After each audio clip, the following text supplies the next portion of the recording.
Hello, I am going to talk to you now about the very cold, snowy spell in early January 1982 in Hereford, UK.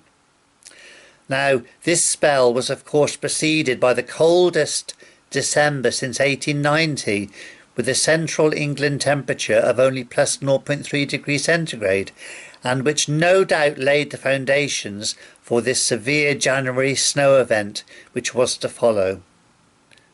I remember watching the TV on the Sunday before, where the weatherman was giving the forecast for the week ahead, and he was talking about snow later in the week in southern England, with some of it drifting. Well, how true that was.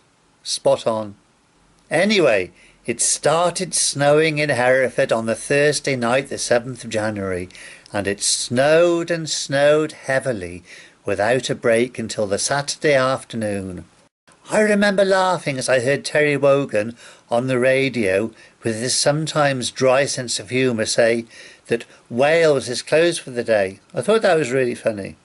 Anyway, walking in the heavy snow up to my knees was difficult. When the snow finally stopped that Saturday afternoon, the freeze continued for another week or so, with often persistent day frost and severe frost at night.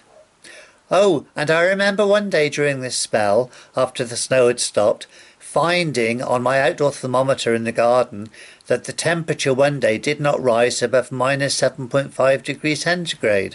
Yeah, there's something more amazing about that, because in the preceding December 1981, there was a bright sunny day where it was intensely cold, where also the temperature did not rise above minus 7.5 degrees centigrade. Actually, it didn't feel cold that day, but it was exceptionally cold. There was no flooding as the snow disappeared under a process called sublimation, where it gradually sublimed from the solid state directly to the vapour state. Interesting to note also that in Hereford, a week or so later, when the snow had finally thawed, the remainder of the winter was surprisingly mild, and I didn't see any more snowflakes whatsoever during the remainder of that winter.